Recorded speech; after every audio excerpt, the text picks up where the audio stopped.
സ്നേഹത്തിന്റെയും കാരുണ്യത്തിന്റെയും വിത്തുകൾ വിതച്ച് അരൂർ അവർ ലേഡീസ് ഓഫ് മേഴ്സി സ്കൂളിന്റെ കാരുണ്യസ്പർശം പദ്ധതിയിലൂടെ നിർമ്മിച്ചു നൽകുന്ന 6 വീടുകളുടെ ശിലാസ്ഥാപനം നടന്നു.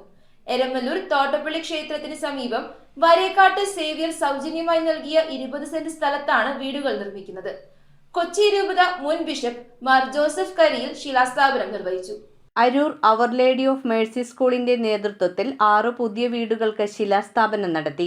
എരമല്ലൂർ തോട്ടപ്പള്ളി ക്ഷേത്രത്തിന് സമീപമുള്ള വരേക്കാട്ട് സേവ്യാറിന്റെ 57 സെന്റ് സ്ഥലത്ത് നിന്ന് 20 സെന്റ് സ്ഥലം സൗജന്യമായി വിട്ടു നൽകിയാണ് നിർമ്മാണം നടത്തുന്നത്. ശിലാസ്ഥാപനം കൊച്ചി രൂപത മുൻ ബിഷപ്പ് മാർ ജോസഫ് കരിയിൽ നിർവഹിച്ചു. സ്കൂളിന്റെ കാരുണ്യസ്പർശം ഭവന പദ്ധതിയിലൂടെ ഇതുവരെ 13 വീടുകൾ നിർമ്മിച്ച് കൈമാറാൻ സ്കൂളിന് കഴിഞ്ഞിട്ടുണ്ട്. സ്കൂൾ PTA നേതൃത്വത്തിലാണ് നിർമ്മാണം. സ്കൂളിലെ നല്ല പാഠം, NSS, സുമനസ്സുകൾ എന്നിവരുടെ സഹകരണത്തോടെ കുട്ടികളുടെ 1 രൂപ ചലഞ്ച്, മറ്റു ഫണ്ട് ശേഖരണ പ്രവർത്തനങ്ങൾ എന്നിവയിലൂടെ പണം സമാഹരിച്ചാണ് സ്കൂളിന്റെ നേതൃത്വത്തിൽ ഈ മഹത്തായ പദ്ധതി മുന്നോട്ട് കൊണ്ടുപോകുന്നത്. School principal sister Lissy, head mistress sister Jasmine, vice principal sister Shani, manager sister Judy, superior sister Sahaya, അധ്യാപകർ, PTA പ്രസിഡന്റ് ബെന്നി, മറ്റ് അംഗങ്ങൾ എന്നിവരുടെ നേതൃത്വത്തിലാണ് നിർമ്മാണം നടത്തിക്കൊണ്ടിരിക്കുന്നത്. സ്ഥലത്തിന്റെ പ്രമാണങ്ങൾ മാർ ജോസഫ് കരിയിൽ വിതരണം ചെയ്തു. Aroor MLA Dalima Jojo, Ezhupunna panchayat president R Pradeep, 8ാം വാർഡ് മെമ്പർ തങ്കമണി സോമൻ,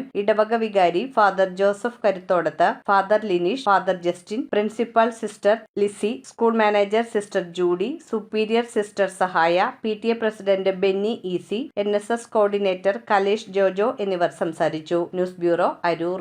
റിങ്ങുകൾ 1 ഗ്രാമിൽ തുടങ്ങുന്ന മാലകൾ, നെക്ലസുകൾ 9,000 രൂപ മുതൽ ഡയമണ്ട് നെക്ലസുകൾ 1 ലക്ഷം മുതൽ ആരംഭിക്കുന്ന വെഡിംഗ് സെറ്റുകൾ, കൂടാതെ നിങ്ങളുടെ പഴയ സ്വർണത്തിന് ഏറ്റവും ഉയർന്ന മൂല്യവും. Maharaja gold and diamonds,